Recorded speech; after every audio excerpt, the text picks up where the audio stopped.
Good evening, everyone, and a very warm welcome to Legacy Success Teams. I hope you're all well. Hope you've all had a fantastic week. If a few people could say a quick hello and hi, Harpreet and Harinder are here with us. It's lovely to have you guys here. If a few people can just confirm you can hear me okay. Sinead's here, tuning in live from Barcelona. International element tonight, fantastic.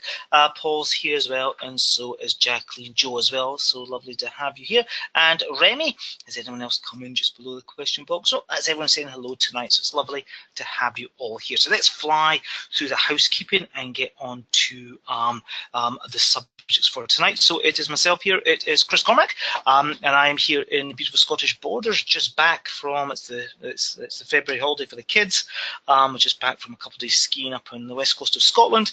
Bit dramatic weather-wise, but we had a decent time there. So if you've had a good week, hope you've had lots of fun with family and friends with work. If you get any questions, please do forward them to the help desk and I will get back to you as usual. And I do believe I am up to date. If there is anything outstanding, please just jog my memory at the end of the webinar and I will go and check and get back to you ASAP on that, as in tomorrow. Tonight's been recorded as usual and you'll receive the link for the recording and for the webinar.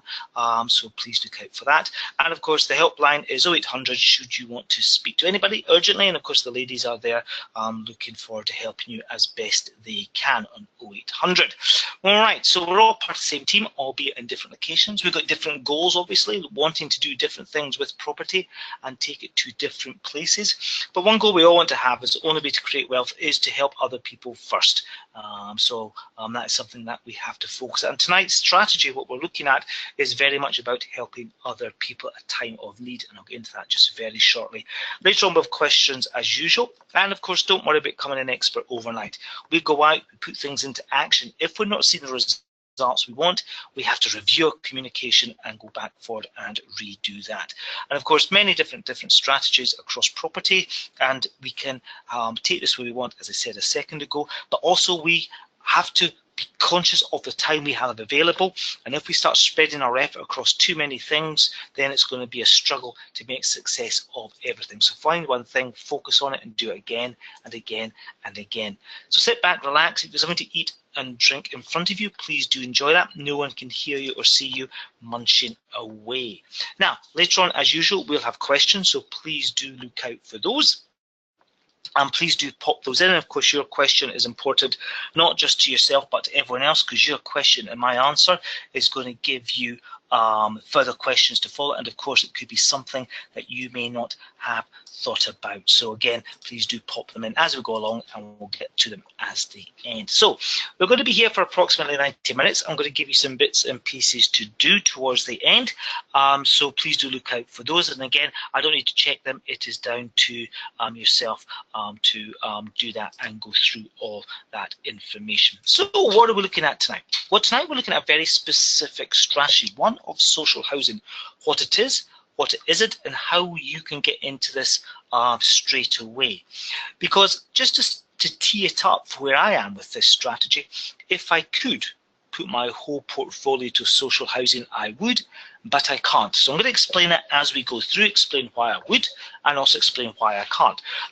Now, for some of you in your 3-day event, this will be touched upon. Each presenter goes into different detail. Some imply it might not be something you start off with, some imply you get into this straight away. My train of thought is very much you can get into this straight away. There is no reason why you cannot start this tomorrow. All right. So I want to go into social housing, what it is and what it isn't, and take you through the steps. So what is social housing? This is where we are going to be working with a particular organisation or organisations, depending on what's going on in your area. And the organisations you can be working with are broken down in the Housing Act 1988, Section 9.2, very particular point.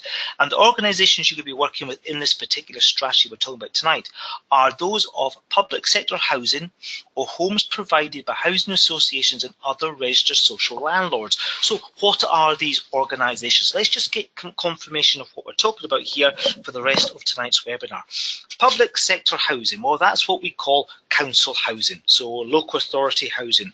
Properties that were built by the local local authority, they rent them out as affordable accommodation, and over the years through Right to Buy, people have been allowed to buy them as well. All right, so that is one organisation we can be working with in this particular strategy. Or houses provided by housing associations. What are housing associations? These are organisations that have been set up to go and build more affordable housing, because with that Right to Buy, as the council sold their properties to their tenants, instead of putting that money into a central fund to spend on building more houses, they just put into that local authority slush fund, and it got spent on roads, libraries, and those other things that councils spend their monies on. So, of course, they started to realise there's going to be a shortage of housing. So housing associations were encouraged and developed to go and build affordable housing. So they got cheap money from the bank, cheap money from the government. Now, you may come across, when you're looking in Rightmove, properties under shared ownership. You know, it could be a 2-bedroom flat or 3-bedroom house with shared ownership. And just to confirm what this is not an arena we can get into as investors. I've tried, but we can't do it. It is aimed for those who are on lower income, as affordable housing. That's what it's intended for.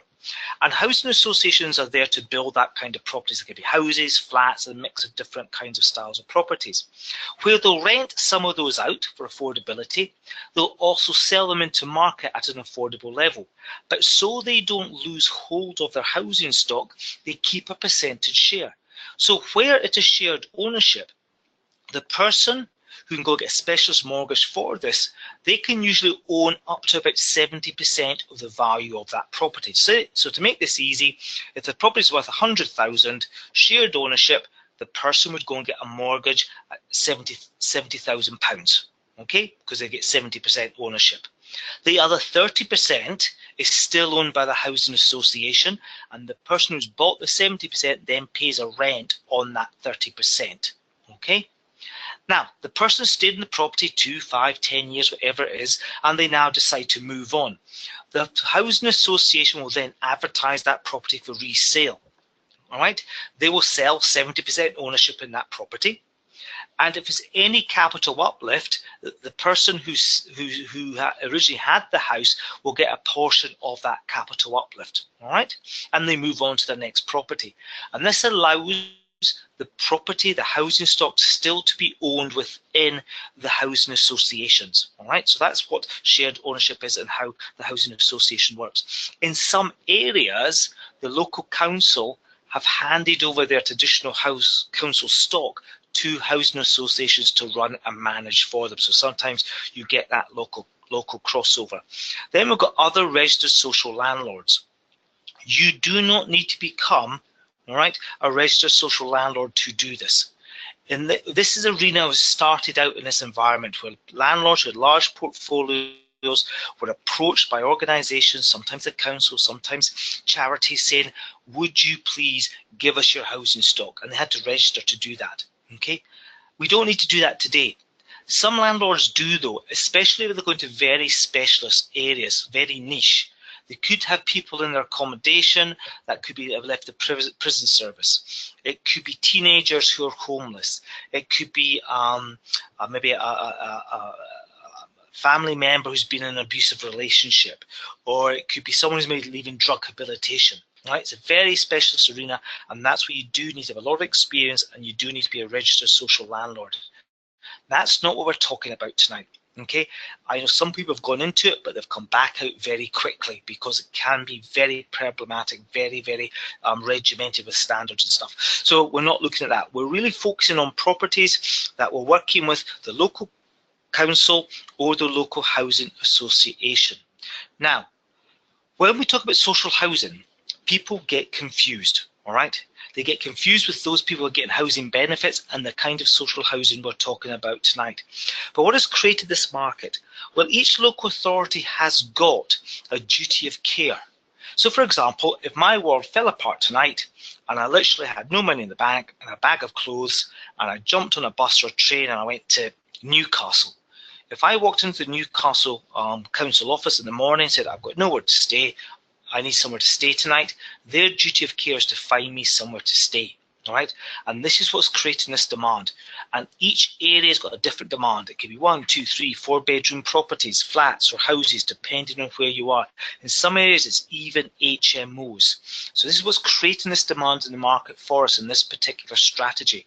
So let's get clarity of what it is and what it isn't. So when you're communicating in the market, looking to see if this is not a possibility in your area, that you don't have any confusion, there's clarity to what we're talking about here. So let's say, for example, under the social housing we're talking about tonight, you own a property already. What you do is you go into the community, I'm going to tell you to do this a bit later on, and find out, is there an organisation, the local council or a housing association or a charity who would be happy to take your property on a long-term lease. These leases are anything from 1 up to 5 years.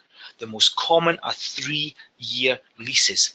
Now, of course, these organisations, whichever one you're working with, they have tenants on a list. They've got high demand. They'll put in the tenants. They'll look after the property. They become your letting agent. It's the easiest way to look at it. Yes, there are going to be people on benefits, but the benefits aren't paid to the tenant. The benefits are paid straight to the organisation, who then pass it on to you. Now, this is where confusion can happen, because if you've got that same property and you take that property to a local letting agent and you say to the letting agent, do you do social housing? And they go, yes. You have to get clarity on this, because very few letting agents can get you these contracts. Some can, but very few of them. It's usually done direct with the organisations. And the question you need to ask the letting agent, if you do social housing, yes, sorry, do you do social housing? Yes, we do. All right. Tell me, what is the length of the contract we're looking at here? Oh, it's a standard AST, a short assured tenancy, 6 months security over the property. Ah, so you're talking people who are in housing benefit. Yes, that's what you asked, isn't it? Social housing. No, it's not. We're looking for these long-term contracts, all right? So where that's now going green in that contract. Because in the letting agent, they'll advertise it. Someone will come in and that person could be in housing benefit, or they might not. Let's just talk a bit about housing benefit. In a letting agent, some letting agents will just take on tenants who are working, and their salary has to pay the rent. That's their business model. Some letting agents will say, no, I'm quite happy to have tenants who are working and those who are on benefits for housing benefit, or they're on a balancing between work and a top up with housing benefit, because some people have that. Okay, they advertise it in the window. The person comes in, depending on the person's life position at that time, they're fully working, or they're working with a housing benefit top up, or they're in full benefits. Okay, so again, this is not what we're looking at. If a letting agent says no, it's a standard tenancy agreement, this is not the social housing we're looking at. Tonight we're looking at these fixed term contracts with third-party organisations, all right?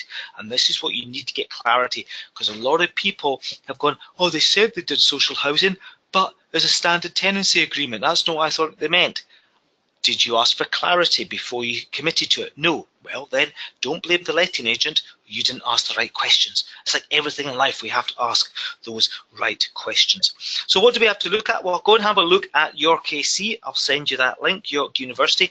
They have and do a lot of reports on the housing conditions and housing stock in the UK for the government. All right, so there's some information there as well. And we also want to be aware of the local housing allowance. When we're doing our area research, one place we want to go is the local housing allowance, to see how much people will be paid should they be on benefits. And it does it by the room. All right, so we can look at that for a shared room, a 1-bedroom, 2-bedroom, 3-bedroom, 4-bedroom, how much they'll pay. But please don't presume that, if let's say the 3-bedroom rate is X amount, that every person housing benefit gets that amount. They don't. All right, they're profiled. Have they got any savings? How long have they been out of work for? All right, are they working? Is it just a top up? Are they a single person? Is it single male, single female? What age are they? Are they 35 and older, 35 and below? Are there children? What sex are the children? What age are the children? Right? They take this all into account, and then from there they say, well, actually, you're eligible for X amount of housing benefit, okay, under the local housing allowance. And again, I'll send you that link. And these change on postcode areas. So again, just because the housing allowance is one amount in one part of the area you're investing, the other part of the area could be different. So you have to put in the full postcode to get that amount. And one thing with these social housing contracts, you get the full amount, usually minus 10%. It doesn't matter the person on your property, and I'll talk about that a bit later. So there's some clarity on what we're talking about tonight. These long fixed term leases, anything from 1 up to 5 years. Most of them sit at the 3-year period, and it can be high demand in the areas they're looking, anything from 1, 2, 3, 4 bedroom houses, and even HMOs. But like anything else, demand varies and change from area to area where these contracts are available. So why might you want to consider this? Because some people get a bit scared of, oh, you're talking about working with the council or housing association, it's people and benefits, oh my golly, all right? Well, why might you want to consider this? Let's just look at the market and what is happening just now in the market. There is a constant demand. There was a massive big demand naturally and understandably just after the financial crash of 2008. That demand is still there today. Why? Well, we're not building enough houses. And we can just look how much the government are spending on housing benefit. The government are spending around £22 billion a year on housing benefit. If the government are paying that out of our tax takings, then how much of that do you want to come back to you if it's in the marketplace? Right? Some people say, don't touch people in housing benefit. Why not? I've got some brilliant tenants been with me for years on housing benefit. In fact, I find some of my most problematic tenants are not the people in benefits, it's actually those who are working.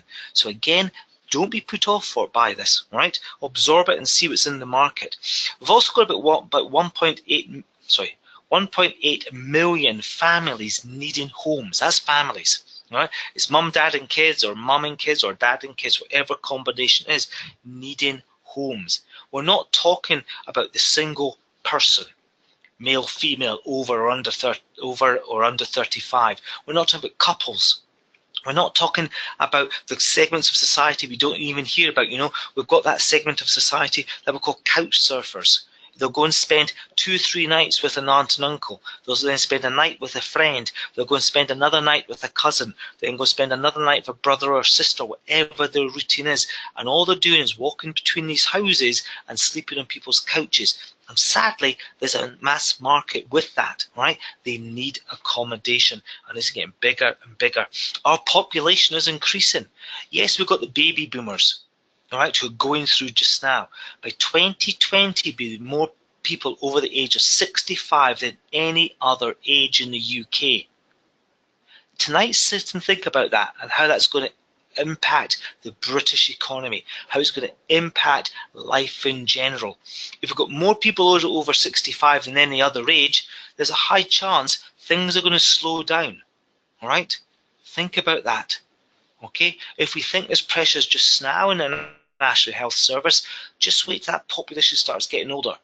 Then we've got a smaller population supporting that older population, and then we've got another population bubble going on below that through natural childbirth in the UK. Yes, there's some immigration going on, but as people don't just come to the UK, people leave the UK as well. All right, so again, we have to look at this and understand this demand. And as I said a moment ago, there's insufficient houses being built. Now, just before the crash, some of you will probably remember, they used to say, you know, there's a shortage of 200 and 250,000 houses a year. We've got all this pressure on our properties. Yeah. Now, guess what they're saying? I don't know if you noticed, I haven't heard it this year yet, but last year, especially around late spring, summertime, that was started to be said again. Oh, we've got the shortfall of 250,000 houses every year. We've got all these pressures. That figure can't be right, because if you think about it, they're saying that pre-crash, crash came, we're now 9 years down the road, little house building was done, especially those first 4 years. Well, that number must be greater. It might be 255, it might be 260, I don't know. But we've still got massive pressure on our housing stock. We're not just building enough. And some of the funds aren't in the market to do it. Some of the money's just not there. You know, the banks have got all this money they've had to put into their coffers to make sure that they're underwritten correctly, but where's the money coming to the market to start building? Also from the crash, we've had a knock-on effects. One of the hardest trades people to find just now in the UK is a bricklayer. They're like hen's teeth. And then if you can find a bricklayer that you're going to pay a lot of money for, you then got a problem getting bricks, because after the financial crash, a lot of brick factories closed down. Those brick factories that survived are almost working 24 hours a day to keep up with the demand. So again, there's all these other pressures and things going on in the market at the time, all right? And of course, we've now got a real mix of people that have been affected. Historical financial crashes usually just affected certain segments of the market.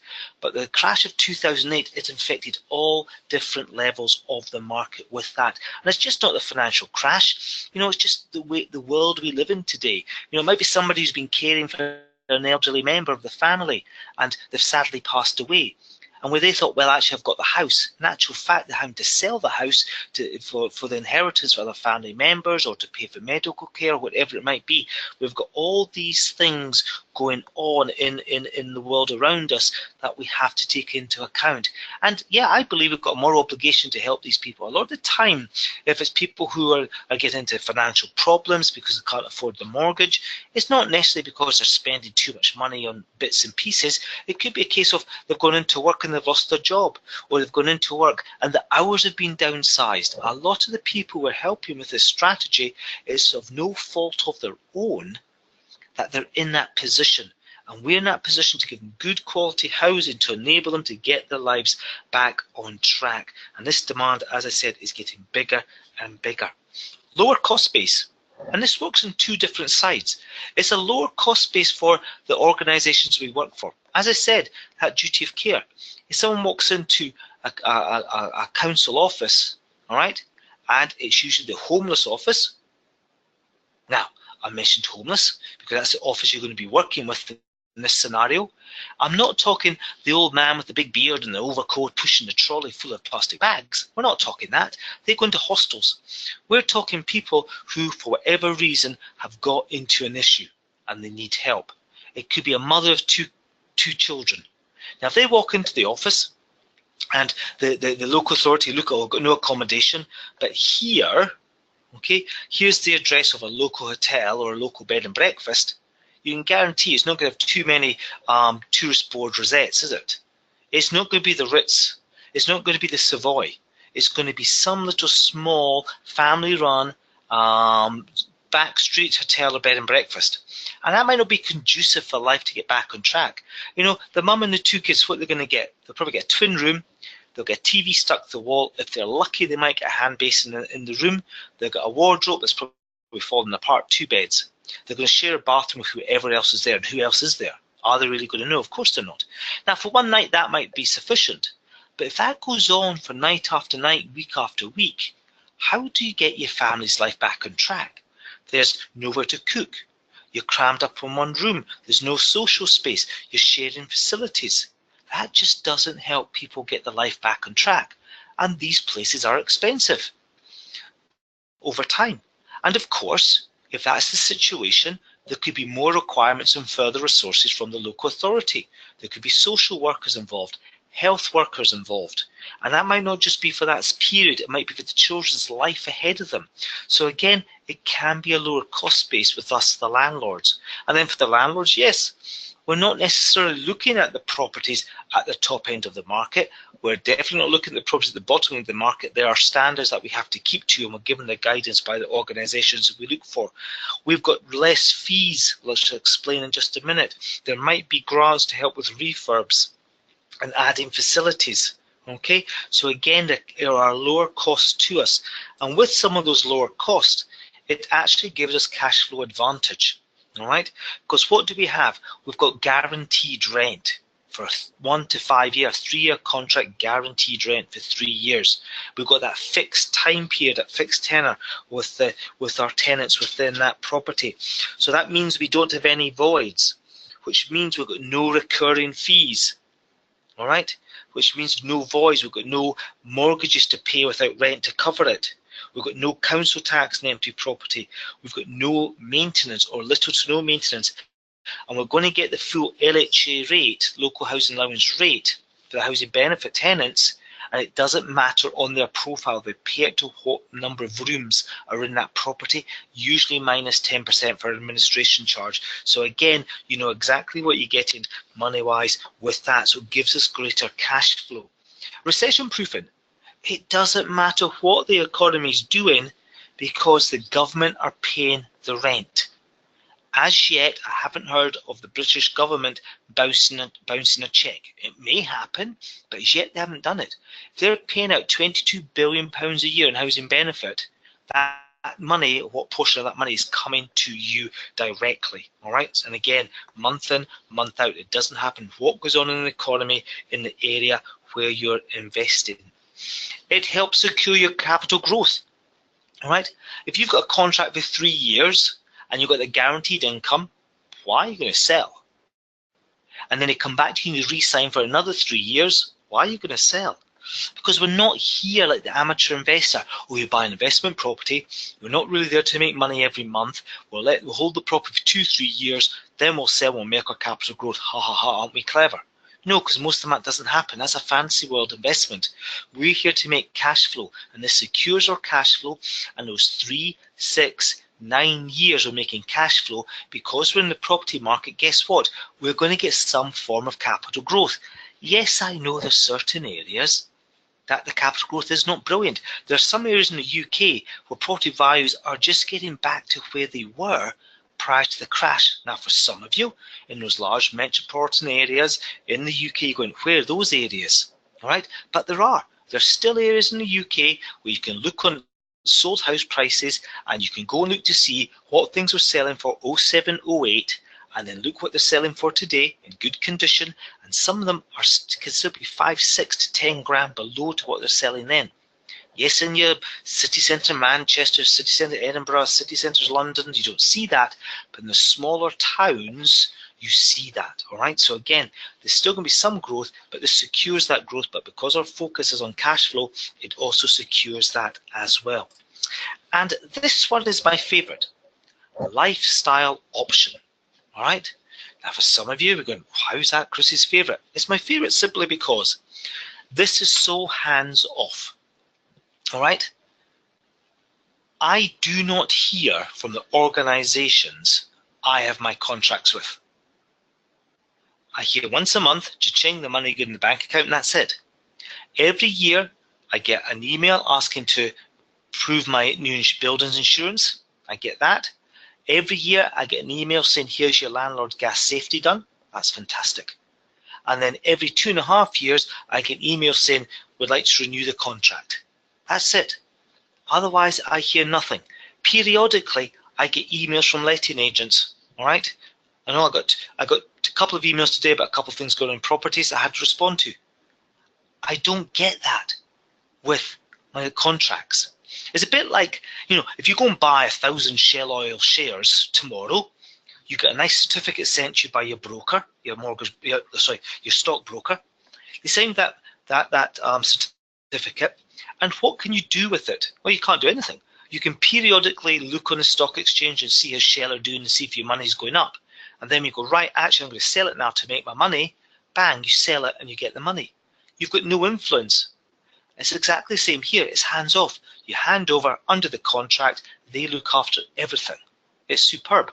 And all you do is just take the money. So again, that's why I like this as a lifestyle option, totally hands off. And the satisfaction. It's satisfying knowing that there's people staying in my properties tonight at a time of need.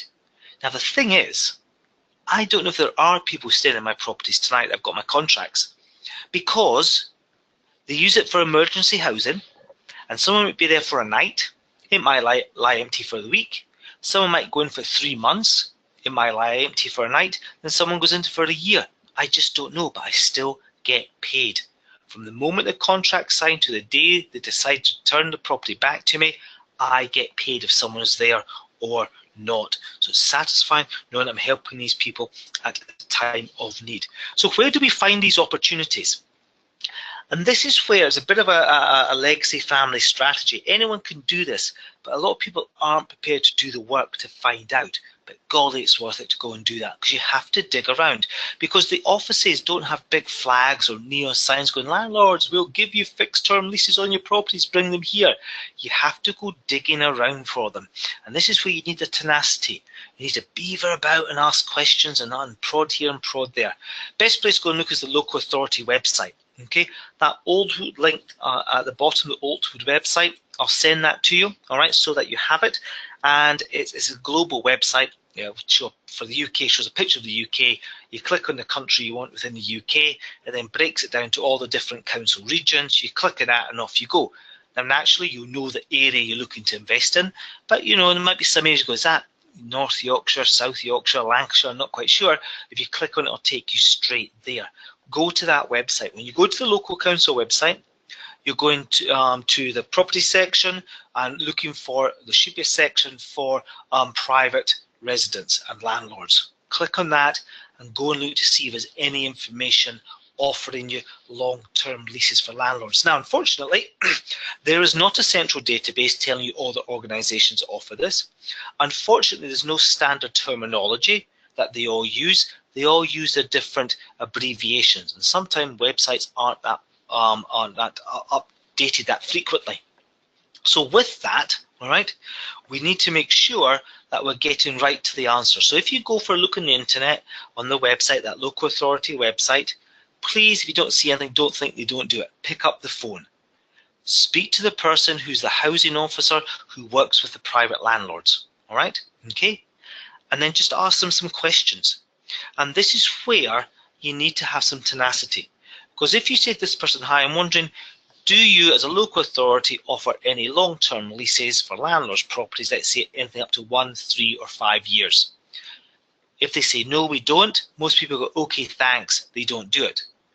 This is where you need to start running a phrase in your head. This phrase is going to help you come up with questions.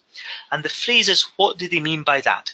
Because when someone speaks to you, all right, or you're speaking to somebody, please do not believe they understand what you're saying. They don't necessarily understand what you're saying. And this is where a lot of people struggle with communication. And just to give you an analogy for this, if we were to walk and stand on top of a high building and look at the view together, and I say, well, let's look at this view for 20 seconds. Let's all turn around after the 20 seconds and tell me what you saw. One of you say, oh, I saw the train leaving the train station. Someone goes, oh, I saw the birds flying in the distance. Someone say, oh, I saw the boat coming out the harbour. We're all looking at the same view, but we're all seeing different things, and communication is exactly the same. So we have to make sure we fully understand what people are saying. You know, it's a bit like schooling.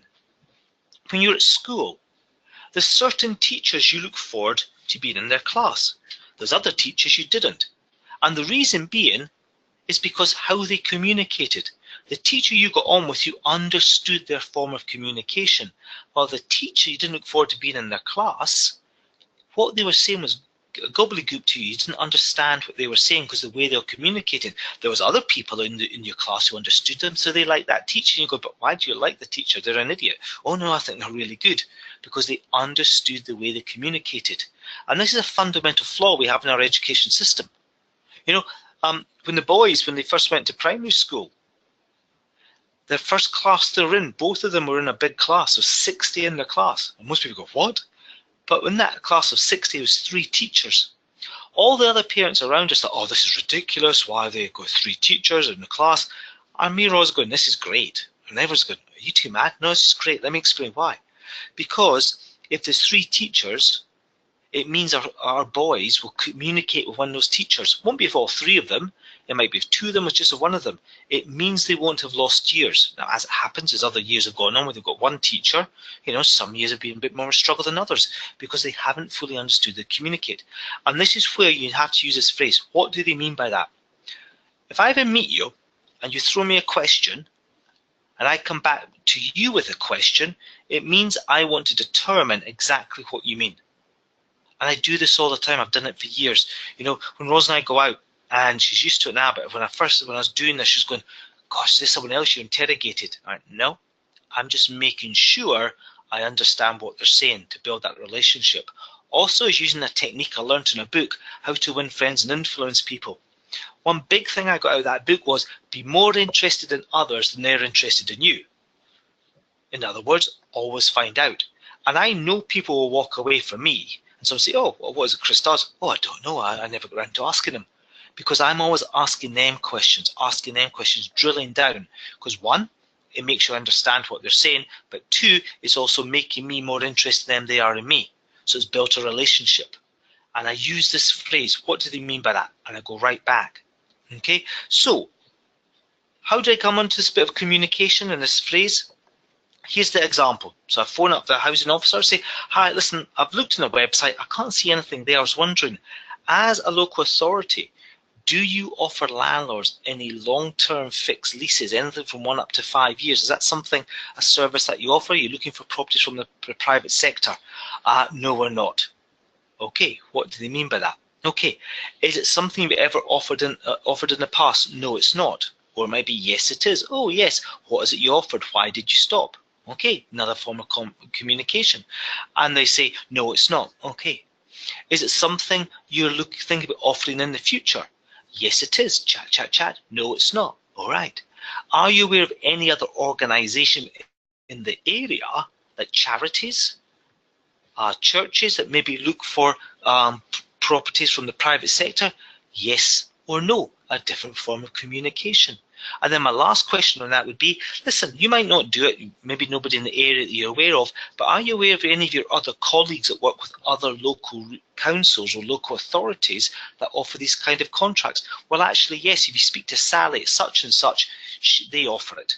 They all know each other, they all go to the same conferences, they all get the same newsletters. We have to drill down. Just because someone says no, it's no to that question, you have to come up with other questions to prod and investigate what's happening. And that phrase, what do they mean by that, really, really helps with it. Okay? If they say yes, you want to be asking for a copy of any information they have and a copy of the lease you'd be looking to sign should you move forward with it. All right, and I'll explain what you do with that in just a second. But again, the phrase kicks in again, what do they mean by that? So we're talking to the local authority. We're speaking to the local housing associations. Do they offer tenant support groups? These are these agencies that work with people in very specific markets. All right, it could be Women's Aid, it could be the local drug rehabilitation, it could be an organisation that works with people leaving the prison service. Again, are they looking? Speak to the letting agents, of course. The letting agents can have information as well. With the letting agent, though, when you're speaking to them and just saying, oh, blah, blah, oh, by the way, are you aware of any landlords or organisations that have any long-term leases with some charities or the local authority? And if they come back, yes, but, and there's always a but. And it comes down to the business model. They're not going to tell you, oh, yeah, go and speak to the local authority, they give these great leases, blah, blah, blah. Because they're going to put a but in there, because if they promote it too heavily, you're going to go off and take your properties to the local authority, not to them, the letting agent.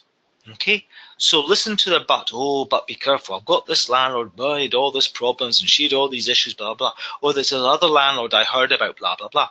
Take that, go, thank you very much. But who is it you said? Oh, it's Joan at such and such a place. Okay, always go and ask the person that runs the program about it. There's always two sides to a story. The letting agent will be saying it and making it sound horrendous because they want you to take the properties to them. All right, it's just the business model, human nature, fear of loss. But letting agents can be a good indicator. Landlord forums. These are the events that you get invited to when you become an accredited landlord in the area you're invested. Of course, it's run by the local council, the local authority.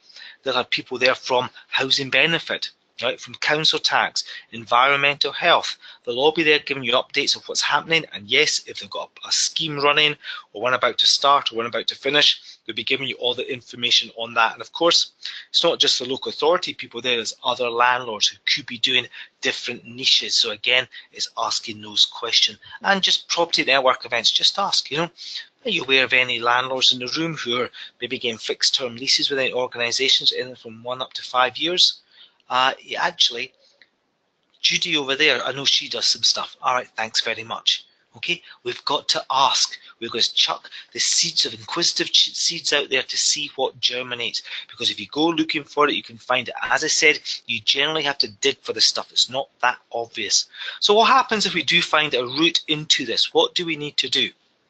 All right, well, we need to speak to the person who is running the show. obviously. All right. So the social housing officer, whoever's looking after the program, when they send you the copy of the lease, it's going to say things like good state of repair, fit for human habitation. What exactly is that?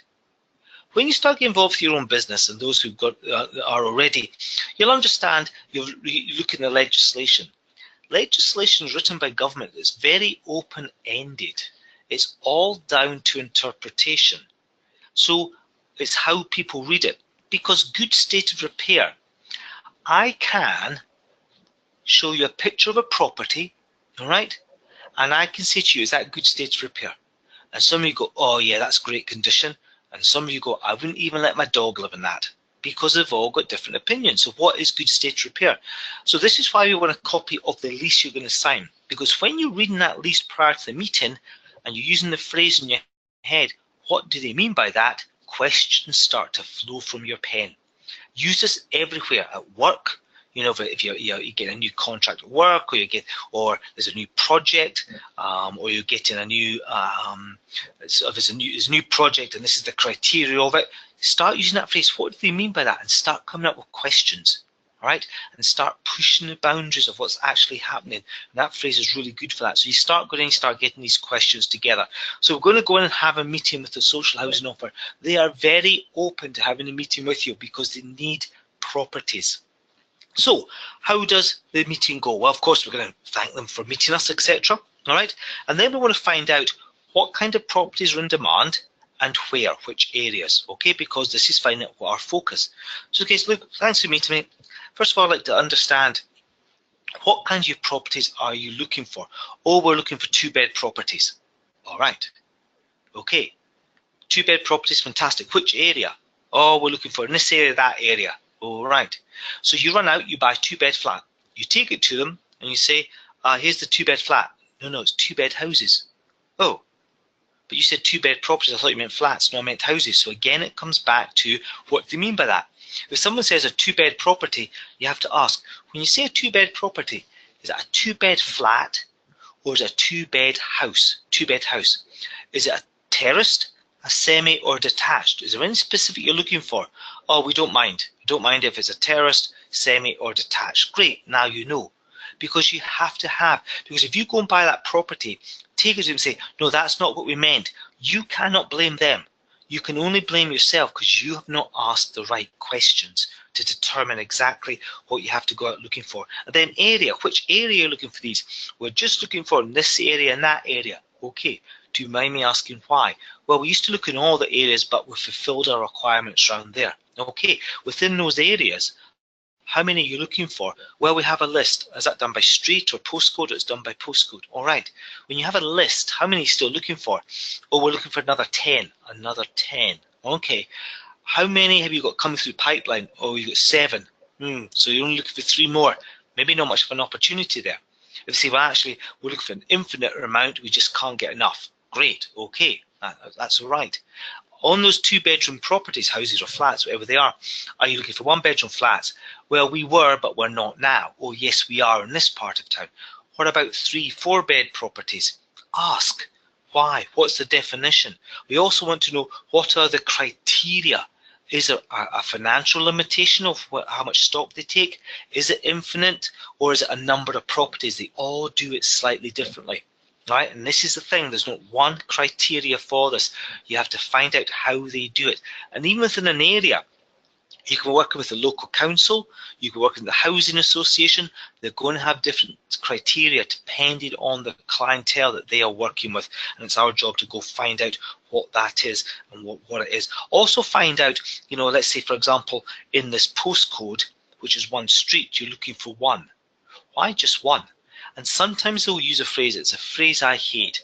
They say, well, we want to spread these contracts around because if they're all in one area, it can be perceived as we're ghettoising a place. I hate that phrase. I've heard it so many times in these meetings. I think it's quite a vile phrase, but that's what they use. So again, we understand what the criteria is, because it could be a big long road and they just want 1.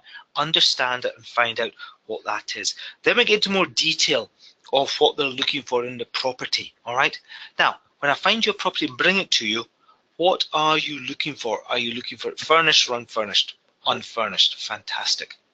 When you see unfurnished, what are we doing with flooring? Are you wanting carpets or laminate? You don't want that. No, no, you just want the floorboards or whatever that it was built with. Okay. What about curtains? You want curtains, curtain pulls? No, you just want the windows. Fantastic. What about lights? You want light shades? You don't want any light shades. And that's what most of them want. They just want to walk in. It's just the floorboards or the concrete floor, whatever it is. They just want the window. They put on the blinds. They put down the carpet. If you do put that down, expect them to say it's there. You put laminate down. Do not expect it to be there when you get the property back, and we will not replace it. That's what most of them will say. This is why we want the discussion beforehand. It's not always that, as I found out a wee while ago. All right, a couple of years ago, started working for a new area, and the tenant just moved out. It was a property that they wanted. I met my refurb chap there, and I said, right, I'll help you just chuck the beds and stuff out once the walkthrough's been done. We'll get the carpets up, and then you can crack on. And the lady came in, we had a chat, and then we started walking through. And we're just leaving the first bed. We go, what's she doing with the bed? And I'm going to head, what does she mean by that? I said, well, am I taking from that you want to keep the bed? She goes, yeah, I'll keep the bed. All right, okay. And she goes, carpet. I mean, are you want to keep the carpet? She goes, yeah, we just get it steam cleaned, that'd be fine. By the time we walked through the property, she wanted everything kept that the tenant had left. Now, if I had done what I'd done everywhere else, just gutted everything out and then had the meeting, I'd been slightly frustrated because I'd have to pay to put it all back in.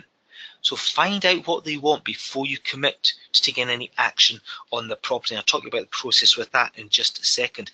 Single, double glazing. What is the requirement? Because if they're saying double glazing, all right, fine.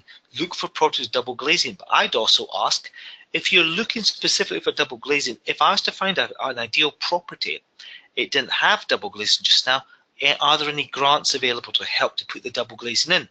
If they say yes, there are, say great. Is that something you look after, or who looks after it? Oh, it's actually Bob, blah, blah. Go and speak to Bob. Don't look on the internet. You have to go and speak to Bob. Is the budget still available? What's the process? What needs signed off first? Are there certain suppliers? What's the standard of windows that they're looking for? All right. So again, don't make that mistake. A lot of people do. Okay. What about are they looking for specifically? Is it going to be gas central heating, electric? That's all there is in the area. What about the cooking facilities? Has it got to be gas supply for that? Okay. So again, what are they looking for with that? Also on that, are they looking for monthly billing meters or prepaid meters? Okay. Ask up front. Also, I also ask the supplier. Has it going to be any particular supplier, and is it the same supplier for both electric or gas, or what's your preference? Because one of the areas I work with, gas is with one supplier and electric's with the other supplier, and they can both offer both, but for whatever reason, that's how they want it set up. So again, I knew that, so that was then done. What checks do they want done? They want the gas safety done. They want electric checks done. What about asbestos? Again, I've got one area, they want asbestos checks done. So again, we're asking and finding out with that. So we need to know what the situation is with that. Smoke alarms, well, we have to put that in our buy-to-lets anyway. Okay, just confirm what exactly do you want with smoke alarms. It may just be a smoke alarm, all right, beside the front door, top of the stairs. All right, if it's in Scotland, you have your smoke alarm in the lounge and a heat sensor in the kitchen. If you're in England, you maybe want to consider that as well. So again, find out what they want. Are there grants available? Carbon monoxide alarms. What are they wanting with that? Are they happy with battery, or are they wanting wired? Personally, I put wired in. How many do they want? Sometimes they just want one in the room where the gas appliance is, and even if there's two. So for example, if it's a kitchen and the gas boiler's in as a gas hob, some will go one alarm's fine. I've got one area, they'd want two in that space. So again, it's down to what they want, and we just do it. I don't question it. I say, if that's what you want, that's what I'll do. And I'm quite happy to go down that route with them on that. Boiler. If it's a gas central heating boiler and there's not one in the property, are there grants available? What's the process? Also, this gas central heating, they're going to ask for a boiler contract. All right, because the last thing they don't want to do is chase a landlord to replace a boiler, because it's a big ticket item and they can chase and chase. They just want to have a contract that they can phone up and it's done under the contract. These contracts, with whichever supplier you do it with, there'll be a service, the gas safety done and a replacement boiler. So again, we have to make sure that that is done with that. Okay, so I'll find out. Then room colours. Are there any particular room colours? Usually it's going to be magnolia walls, white ceilings. All right. They may have a white kitchen, white bathroom, but again, it's very simple. It's all down to their maintenance. They don't want to be carrying lots of different pots of colours. They want a standard two-paint strategy to get the maintenance done, because they cover the maintenance, which I'll talk about in just a second with that. So again, is understanding what they want with that. All right, what are they requiring from you, the landlord? And when you speak to these offers, they say timescales for this. They go, we can be very quick. The slow part's the landlord getting us the information we require. What do they look for? Most of them will look for ownership. Who owns the property? They want proof of who owns the property. Everybody. All right. They're going to obviously ask for the EPC, which is going to be there when you buy the property. All right. They're going to ask for proof of insurance. They will check that with a fine-tooth comb. Local authorities and organisations you'll be working with are scared about being sued. Where with your landlord, builders insurance, landlord portfolio insurance, builders insurance, it's going to be around £1 to £2 million indemnity built into it. They can be looking for anything from 3 up to 5 million. So when you speak to your broker, make sure you're getting that cover. Because again, the local authority solicitors will check it, all right? And they're going to ask for a copy of the mortgage paperwork as well, all right? So again, I just say to them, the mortgage, what exactly do you want? Oh, just send us a copy of the mortgage paperwork, and that's what I do, okay? So again, it's finding out what they want. Do not presume you know what they want, and that's unfortunately what most people do. Just ask them, what exactly do you want for that, all right? And they will tell you, okay, of what they want with that. On the timescales here, all right, just ask them, what's the process? And usually what will happen is you'll meet them at the property when you get the keys. They'll walk through with you. There might be somebody from the maintenance team saying, can you do this, this, this, and this? When I first start with a new area, I say to them, listen, do you put that in a report or what do you do? No, I'll just verbally tell you. Well, could you possibly put it in an email to me? Then they'll say me, Chris, if you do these 5 points, we'll have a contract with you. I'll then phone up and say, look, thanks, nice to meet you, thanks for the email. Just to confirm, if I cover these 5 points, blah, blah, blah, you're happy to sign a contract? Yep, absolutely. Okay, that means they've got no wriggle room and I've got no wriggle room. My guys do the work. Literally the minute they're putting the top in the paint pot, finishing off the work, I've got the housing officer there I'm working with to come and do the final sign off. And it's signed off. Okay, because then I start getting paid. Even if they've still got carpets to lay, put up the blinds, I start getting paid from the moment they sign the contract. And that's what I'm looking to do. And the beauty with this is once you've done 1 or 2 in an area, you understand their model.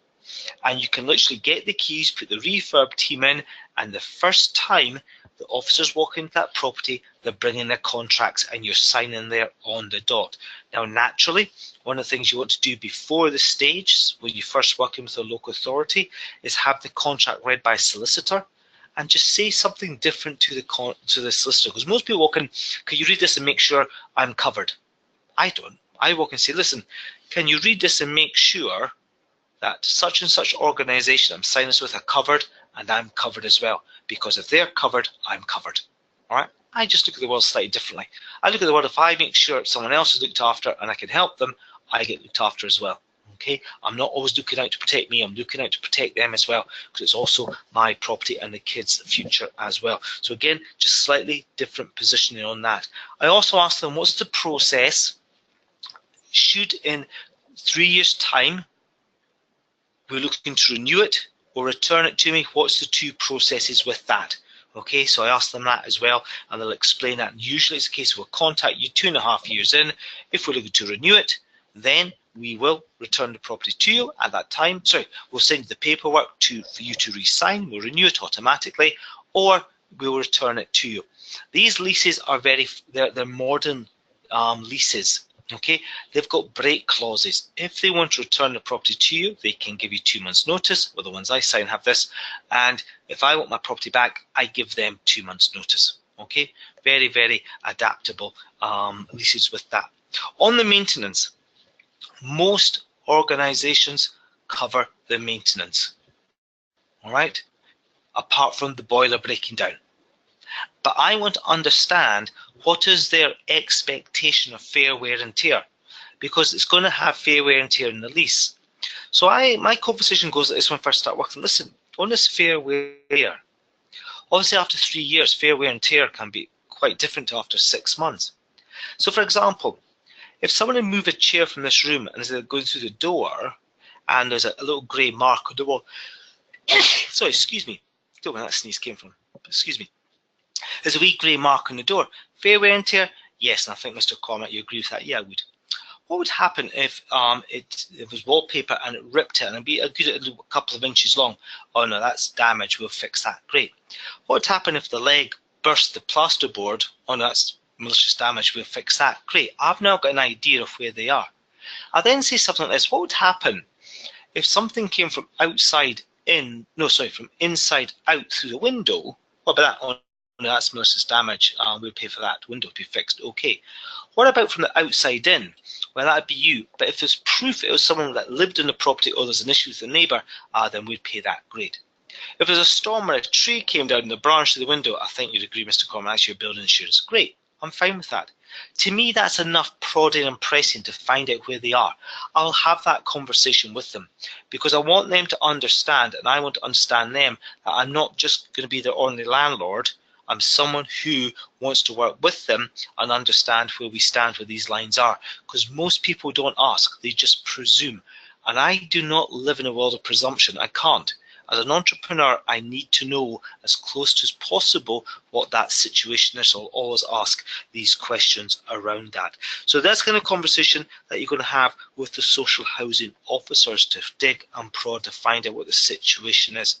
They may mention or just ask them, are there any unacceptable properties that they wouldn't consider?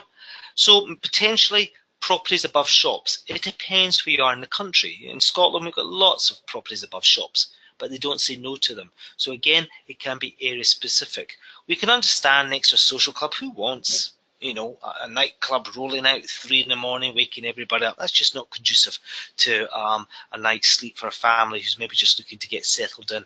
All right. Flats with rear or side access, again, depends on the housing stock. There are plenty of areas across the UK that have properties like that. Also, metal staircase, that's a fire risk. And access across flat roofs, that actually ties in to flats above shops, because in England and Wales, especially in England, a lot of flats are above shops. You go round the back, so it's that rear side access, you go upstairs, you walk across the roof of the shops, and then you go into the flats. Why local authorities and organisations don't like this is because they've got no control of what's going on in the roof below that the person's walking across. And if that roof's rotten, the person goes through it into the shop below, then there's a big legal case, and they just don't want to naturally and understandably get into that. And not above second floor, that's for safety, all right? Because ultimately, if a window's open, someone could tumble out. Though, in most properties that are in flats, they look for window restrictors. In other words, it's a device that you bolt onto the window that limits how wide the window can open. They might even ask for that in flats with ground floor windows, not so much for people falling out, but maybe people getting in. So again, just go with the flow and find out what they want. It changes from place to place and organisation to organisation. It is not one size fits all. You just have to find out what shoe size it is and go and fit into that shoe by asking the questions with that. So what are you going to expect here? We're going to expect 1 to 5 year leases. 3 is very, very common. All right. All the ones I have signed are 3 years. I get a guarantee of rent. It doesn't matter who is in my property or who's not in my property, I get guaranteed rent. The rent is set on the day that you sign the contract. Now, does it fluctuate? No, it doesn't. Though it depends on the local authority or the organisation you're working with. I do have one that reviews it every year, and if there is a substantial movement in the market up or down, they do adjust it. Others just say that's what it is, and they signed, you get that for 3 years. It depends. I get no void or vacant periods.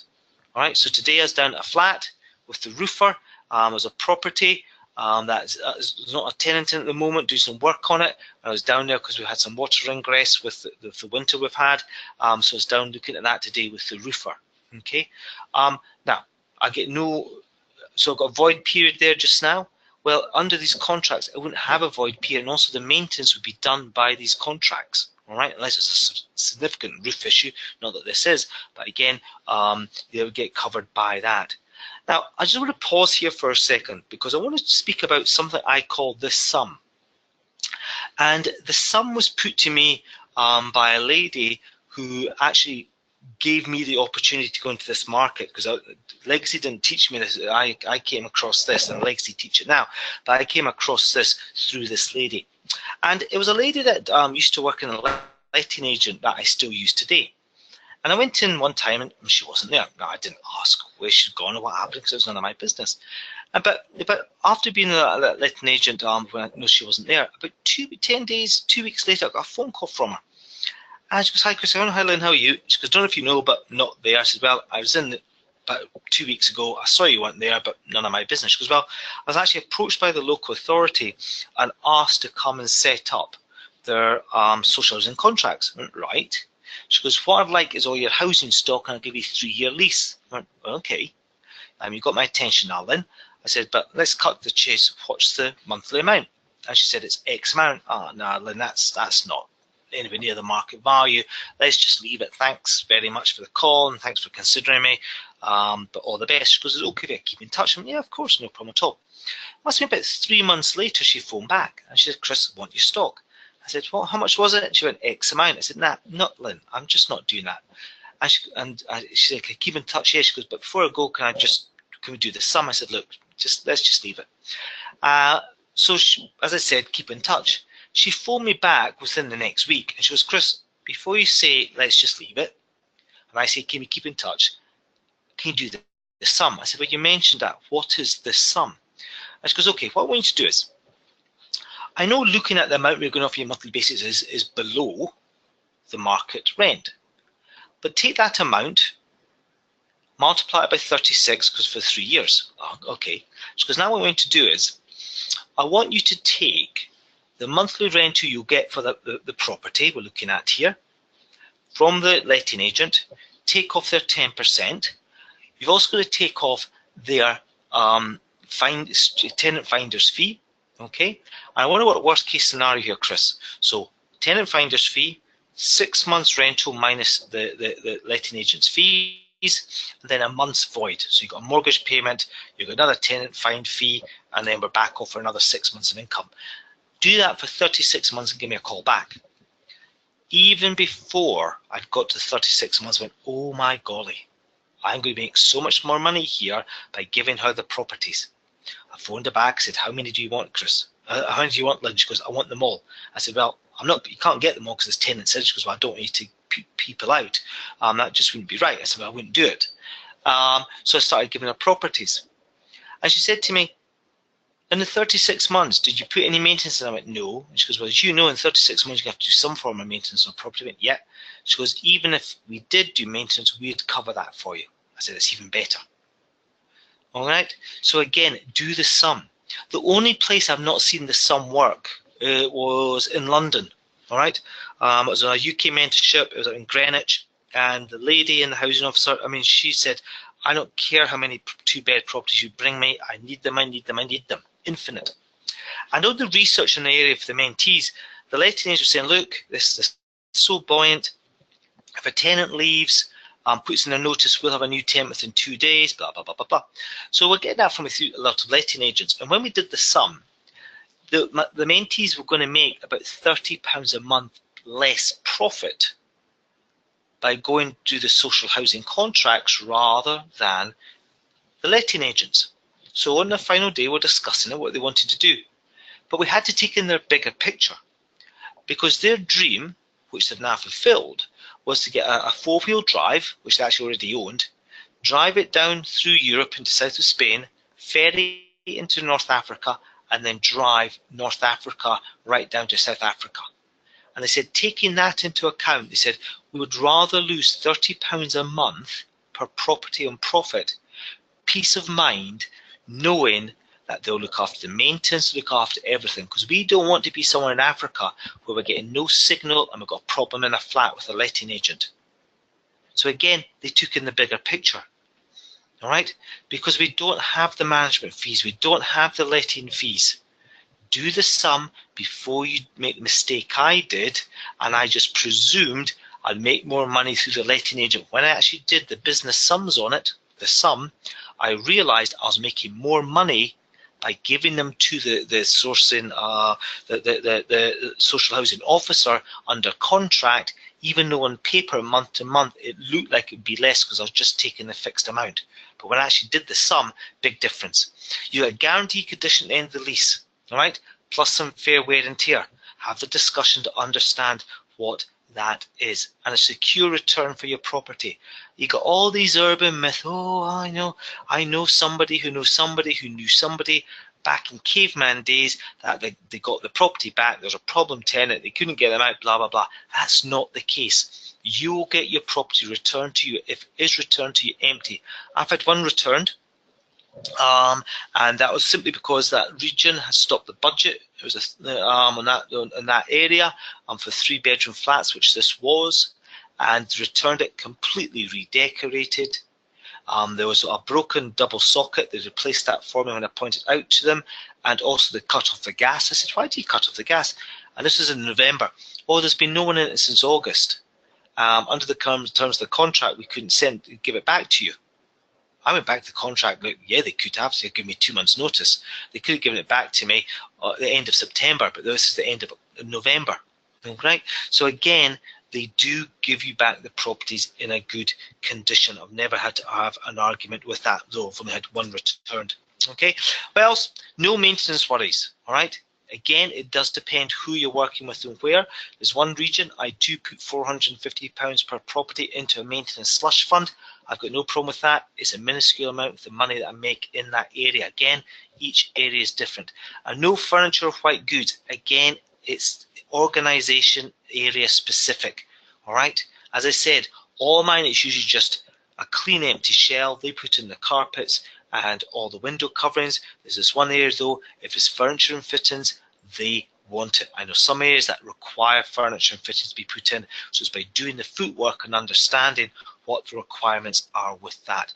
Annual gas check, you're going to have to do that, though most organisations do it and they just bill you for it, or they take it off one of the rental payments. They all do it slightly differently with that. Boiler failure, yep, if the boiler goes pop, they're going to want you to cover that. That's why they're going to want you to have a contract. They don't want to chase you wherever you are, chasing you for that boiler to be done. They want to pick up that third-party supplier. Yep, we'll replace it under that contract. And of course, the buildings insurance. You must make sure you've got the right buildings insurance. And as I said, they will go through and check that you've got that right indemnity insurance in place. It can be anything from £3 up to £5 million cover with that. Social housing is an ethical business. All right. This is us, an opportunity to give back to people at a point of time in their life when they have a need, usually through no fault of their own. And this is stuff that people don't see. We're the inverted commas, greedy property investors. No, we're not. A lot of us are helping people because we're giving good quality accommodation to people when they need it, so they're not having to stay in small bed and breakfasts and hotels that might not be very pleasant. So where can we do this? All right. Well, your eyes already picked up London Borough here, London Borough there. Yes, there is massive demand for this in and around London. In London, it's not done directly by each local authority. It's done by a couple of companies based in London, all right, letting agents. But this has also got demand outside of London. This is where you have to dig around for it, okay? So it's going into your local area and asking those questions. As I said, they all do it slightly differently. So take the action and go and look. You've heard why I want to do it, and this is the reason why I can't, because not all areas where I have properties across Scotland offer these contracts. All right, so again, it's doing the legwork and finding out this situation. Now, here's an example property. All right, 3-bedroom flat. Rented on the market for £475 a month. It was bought, refinanced, money out. Letting fee, more monthly operating expenses at 10%. Mortgage 196, so it's a profit £183.82p. Ros and I very happy with that. Then the area created their scheme. All right, their landlord lease scheme. So I contacted them, and they're offering a rent of £509 guaranteed. I got no letting fee because I'm a letting agent. I've got no monthly operating expenses. The mortgage is £196, so now I'm making a profit of £312.82. Cha-ching, of course, I'm making more money, lifestyle income. That's an additional £129 a month in our bank account that we weren't getting when we were with the letting agent. That's like putting another buy-to-let into your portfolio without physically doing it. Again, just by understanding the strategy, watching what's going on in the area and making the adjustments. How many of those? I'm now, and they say, it's a royal eye, we're now in our third contract. Our third contract with this organisation has just started. All right. Again, they just keep on contacting and keep on renewing it. It is totally hands off. And that additional £129 a month over the 3 year of the lease, right? That is the equivalent to additional £4,644. I would rather that's in my bank account rather than not understanding the market and doing the necessary research.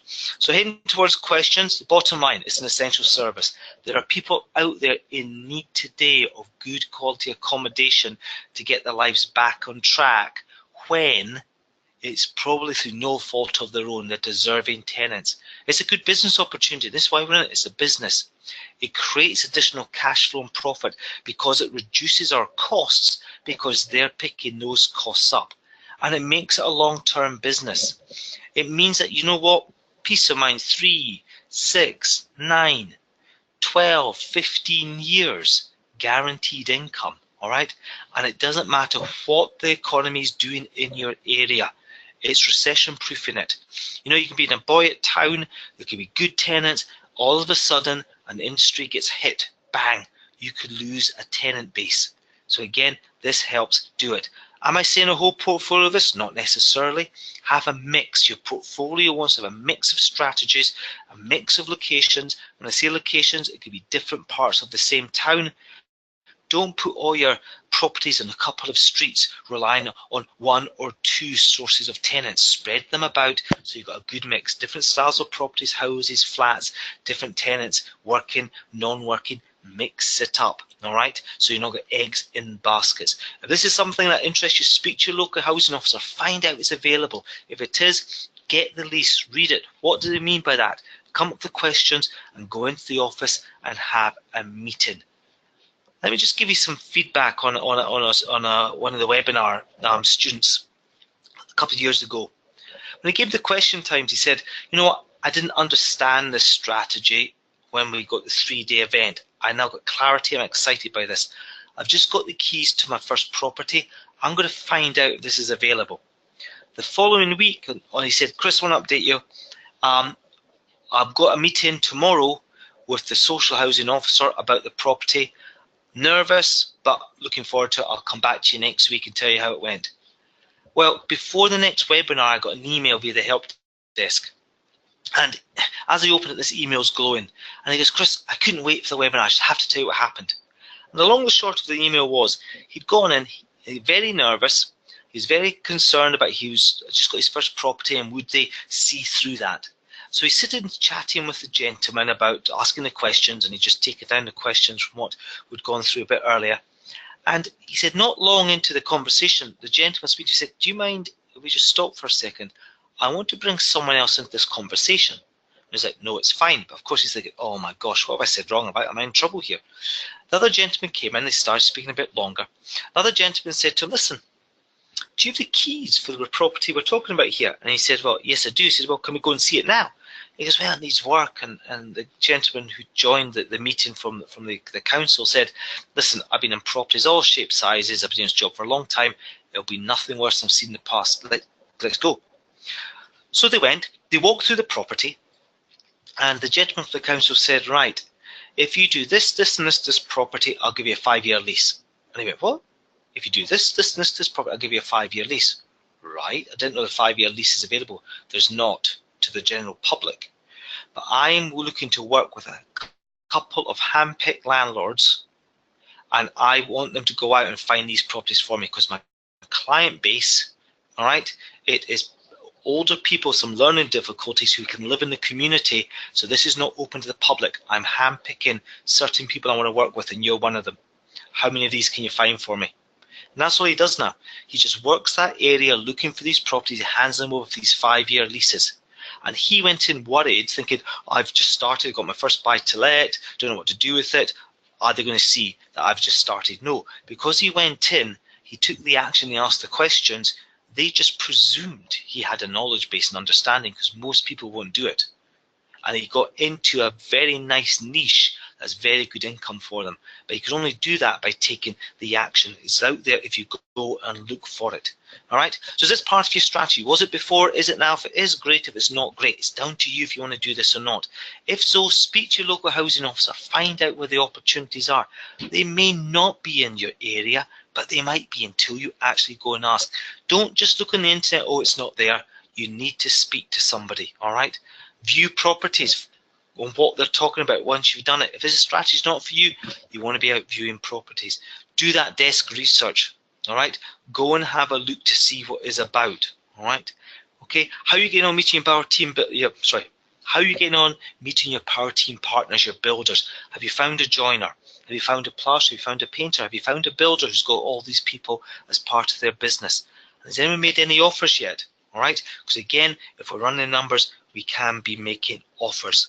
So let's go to questions. If you've got any questions, please do pop them in, and I'll just open up the question box and we'll look to see what is there and get on with answering those questions. Okay, let's just go and have a look. Let me open up the question box. And I'm doing that. Excuse me, let me just have a quick drink. 1 second, please. All right. Oh, Steve's in Qatar. Hello, Stephen. How are you? Hope you're having a good time in the sun and the heat in Qatar. Right, first question. Let me just read it.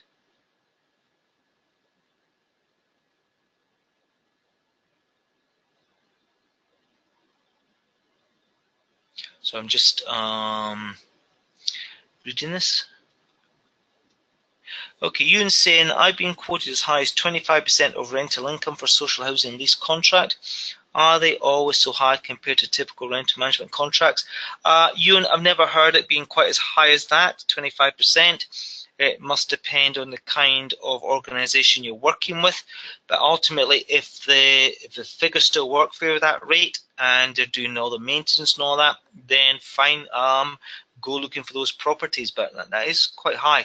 I'd want to know for that 25%, what all does that entail? Also, is it because you're coming through a third-party company? In other words, have they gone, are they taking some and they're putting that contract on further? Can you get to the actual person who's creating the contracts? So again, is there another layer there that's getting a payment on that? But ultimately, if the figures work for you, then go for it, okay? Ewan saying, also, do these contracts add any complications to remortgaging? No, Ewan, you can get mortgages with them. Some people might do, if there's a concern with that, they might just 6 months buy to let, then do the social housing contract, then hand it over. All right. What to do is speak to a broker first. All right. Make sure they're aware you're looking to put under an agreement, and then go and make sure there's a mortgage available in the market. Okay, all right. Next question.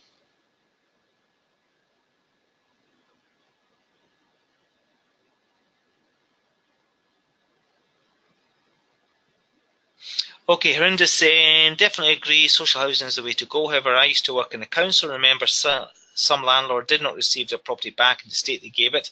This was partly to do with the council outsourcing department to a private company. What would you do in this situation? Okay, Harinda, what I would do, I would have my contract, all right?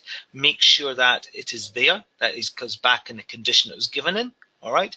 And then obviously there's going to be a condition standard that I'll be happy done to, and then I'll just go and wave that contract in their face and say, I need it back in the condition.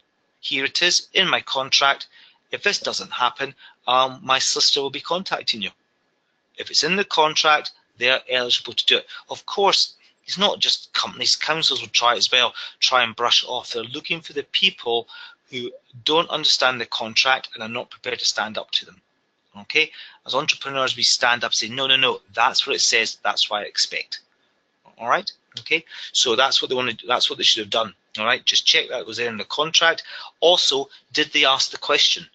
Now, if they've spoken to the local authority and got the information, if it's been outsourced department or private company, the discussion should have been with that private company to find out what are the expectations here to make sure. But even if it had been outsourced after the contract signed, that contract should have been the one that was observed. If the company send out another one saying this is the contract you're working under and the person didn't check it, then they're at fault. Okay, if they are going to be under a different contract because there's been a change in setup, then they should have had that contract, it should be signed. Okay, so there could be a couple of things going on there, but whichever contract was signed, there's been no other notification, and that's it. This needs done as spec'd here in this clause. It needs done. You've got 30 days to comply to it, or else my solicitors will be getting involved. Okay. Ewan saying okay, thanks. Herinda saying okay, thanks, Chris. Another one coming. Let me just read it.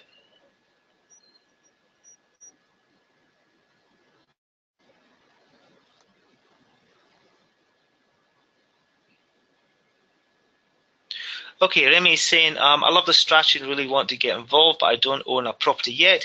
Would it be better for me to start with a distressed flip to build up my capital pot first? Also, this is a bit off on topic, but I wanted to initially start with a buy-to-let to get the cash flow going. Could you possibly recap how the funds for this strategy are generated?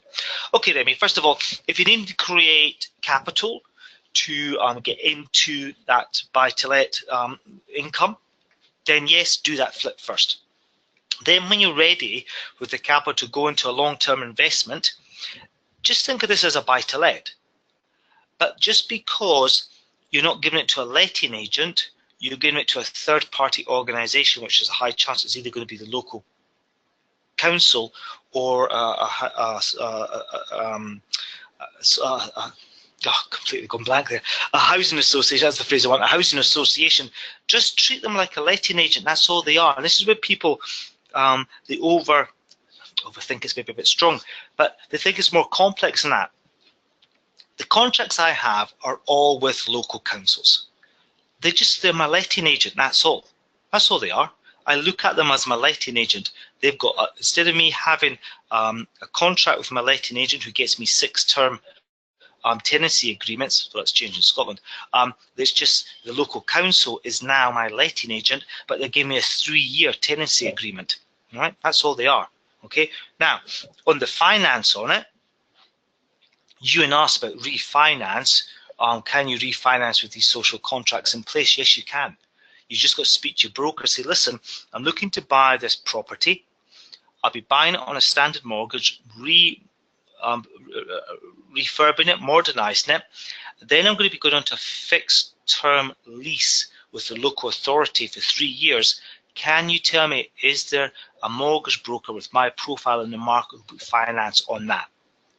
Okay, so it's no different. Just think of it as a buy-to-let, but your letting agent is just the local council, all right, okay, or the local housing association. In most cases, that's who you'll be working with. Okay. Next question.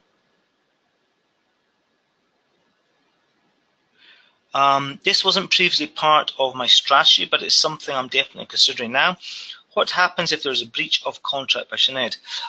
What do you mean by breach of contract? If it's a breach of contract, then they're breaking the contract, okay? And your solicitor gets involved. Okay, I've never had a breach of contract in all the years I've done it. Okay, you've got to remember, local authorities are pretty much squeaky clean. They're covering their backsides all the time. Okay. The biggest issue that the councils have is landlords appearing at the door of the property. You cannot go near your property. All right. I had one of my international mentees. He did a number of these in Glasgow, and he called me one day when I've got into a bit of trouble. I said, why? Because I came over to Glasgow to look at a couple of properties, and I knocked on the door of one of my contracts. I went, you've done what? He goes, yeah, they weren't very happy. I went, no wonder. You're not going to go near these. When you sign these contracts, you have nothing, you don't go near them. Oh, I wanted to check my properties. No, you've handed them over to these organisations. The contract breaks out the agreement, and then there's going to be a clause saying you cannot go near them. All right? So that's why he goes, well, they pointed out to me, he says, don't go back there. All right, okay? So again, usually what clauses can be breaking, but there aren't any. Obviously, Harinder's mentioned one, that someone that they know didn't get returned in the condition that they gave it to. Well, then there's the contract there. That wants to get into the hands of a lawyer and move forward with that. Okay? As I said, if there is a breach in it, very rarely but does it happen? And then they're looking for people who don't stand up and hammer the desk. Okay? Remy said, okay, brilliant. No problem at all, Remy. Okay. Actually, Ned, if you want to sort of maybe what kind of breaches you might consider would be broken, then I can maybe add a bit more to that. But at this time, generally, I don't hear of any breaches being open. Okay, I mean, a lot of us who are the mentors and the trainers and the presenters, we all love this strategy because it is so hands-off. Okay. The downside is not enough places do it while the demand is so high. This is what we don't get. You know, areas where they say, oh, it's done by budget and we've got no more budget. It's just like, why? You must have massive demand. Yeah, we do, but the councillors just don't see it. Okay. Also, some areas, it's not so much it's not just the councillors, it can be their political spin. So if it's very much, well, let's say it's very much a labour base, they don't like to be seen working with private sector. So they either do a contract out to a third party or they just don't do it. All right, so it does depend, okay? Remy saying, do you think more areas will do in the future? Remy, I'd love to think they would, but I don't know. Who knows? Who knows? Every area needs it because there's such a shortage of housing and there's this duty of care. For some reason, some areas just prefer to use the hotels and the B&Bs, but it's so expensive to do that. If you think a hotel, and you know, the minimum they can be paying probably for some of these hotels are £100 a night. That's a lot of money over a month, you know. So a lot of authorities, most authorities in the UK will have people tonight stay in hotels and bed and breakfast because they've got the accommodation. And if you add that up over a month and a year across the country, you are talking hundreds of millions, if not billions of pounds being spent by local authorities. Why aren't they just coming to the private sector and saying, look, you guys get good quality housing, here's a contract, we'll use it. You know, I first came across this in a slightly different concept when I was being brought up in Aberdeen. Aberdeen's the oil capital of Europe, all right? In Aberdeen, and it'll still go on today, there are hotels that have got rooms booked by the oil companies and they're not used, but the oil companies still pay every single night. And that's there for the night where the helicopters can't get out to the rigs to change the staff because there's fog or something's going on and they need rooms for those staff members, because if they're out the heliport at Aberdeen Airport and they're going, well, we can't get out because we're fogged in and there's 60 of us, well, they need somewhere to put them up. So they have all these rooms booked and they lie empty in the hotels, but the hotels charge them the full room rate. So the hotels don't mind, they're making money and there's no one in the room, they don't have to clean them. Also, there are houses in Aberdeen that can lie empty, you know, 5-6 bed houses in Aberdeen that lie empty. And these are for the oil executives. So someone might be coming in from Scandinavia or from the States for a 6-month work sabbatical in Aberdeen to be in the oil industry. Their family get flown over and they stay in these houses. When they leave, the houses lie empty, but the owners are still getting paid month in, month out for an empty property. Okay, so it's the same idea, but not on a social housing scale, that our properties are the same. So it's the demand's there, but unfortunately councils just don't see it. They're too short-sighted. They don't think wider than that, and they wonder where all the money's going. But if they actually totted up how much they spend on B&Bs and hotels, they actually saved that money and put it into landlords like ourselves who get good quality housing. It's great, but of course, what is the perception of a landlord in the UK? Bad quality housing. You know, my roofer was saying today, he goes, oh, Chris, I love working with you and you give us a lot of work, because if there's any water coming to your property, you get straight there and we fix it. Because I've been in properties of other landlords in this area, and I say to the tenants, why on earth do you live here? Why? He goes, because most landlords, their properties are just vile. Yours are nice. So that's the kind of landlords they want. They want our stock, and that's why Lynn back then said, Chris, I want your housing stock, because she used to work in a letting agent. She saw my housing stock and she saw the rest of it. And she said, we want yours, because she'd be the one of me, the letting agent, for me. I said, Chris, when you bring another property, I've got a list of people who want your stuff, because we gave good quality.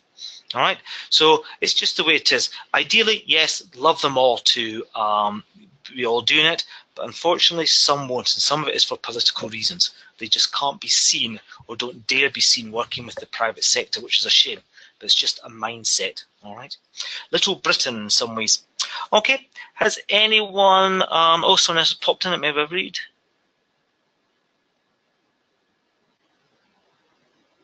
Okay, all right. Thanks, Chris. I meant, for example, if something dramatically is changed in the property without your consent, i.e. an extra room being added, would this be acceptable because the property has been leased to them? No, Sinead, under the contract, they cannot make, or put this with the contract I've signed across Scotland, they cannot make any structural changes to the property. Right.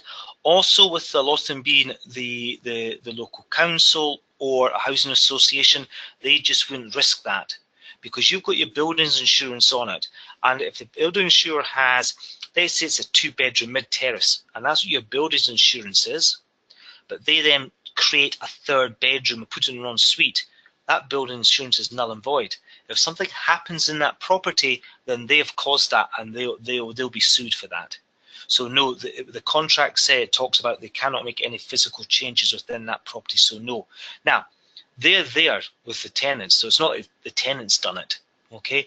They'll be there checking, because the people they're working with are generally, to some extent, in that vulnerable environment, so they're being checked up and looked on. You know, some areas are doing it with economic immigrants, you know, from the Syria situation stuff. There's one to look at, all right? Areas. Go online and find the areas that are taking Syrian refugees. All right, a lot of those areas are doing these contracts. In fact, the other weekend, there's a gentleman in Wales who was all very excited because he's just last year he was resitting the buy-to-let course with us, and last year he had got his first buy-to-let. He had done his research, and there were Syrian refugees in the area, and they were looking for properties. I said, well, how many looking for? I'm not sure. You need to ask, because there you have a whole stream of opportunity. I said, now on the back of it, do make sure what you're buying is today, yep, there's a demand for the Syrian refugees, but also make sure that should that market dry up or the dynamics change, that you can still rent it out with a letting agent. So with this strategy, if I'm going with it straight to a contract, I still say in the market today, can I rent it out? How much will I make? Because in 3 years' time, I want to know that there's a possibility I'll still be making money from it as long as that rental demand's there. Okay, so that's something you need to consider. But no, they will not make physical changes to the property. It's within the agreements. Also, on reading the agreement, if it's not there, then just say, look, what would happen if? And ask for it to be put in. But I wouldn't be too worried about that. Okay. Remy's saying some people have a lot of money to waste. Yes, Remy, unfortunately they do. Thank you so much from Remy as well. Sinead, thank you for your help, Chris. From Sinead, no problem at all. Absolute pleasure. All right, if you get something else, please do pop it in just now. Otherwise, we will leave it there. We are together next week. Next week is week 8.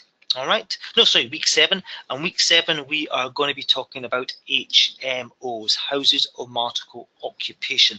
Now, just a little heads up. Unfortunately, on Wednesday the 28th, I'm unable to do the webinar. Legacy have asked me to do another presentation, so my apologies for that. It's just sort of been put on me at the end of last week. So we're not going to have a webinar on Wednesday the 28th, so webinar 8 is going to be the following week. You're not going to miss out on webinar 8. We're just going to push it forward a week, but I'll put that in my email to you so you can get that diary now, and that's not a surprise just coming out next week. So we're together next week, the 21st, for webinar 7, and then week 28 we're not going to have a webinar, but webinar 8 will be the week following that, which is Wednesday the 7th of March. Okay, but I'll put that in my email. Okay, all right, everyone, we'll leave it there. Jacqueline is saying thank you very much. Okay, everyone, have an absolutely brilliant week, and I look forward to speaking to you all next week. Thanks now.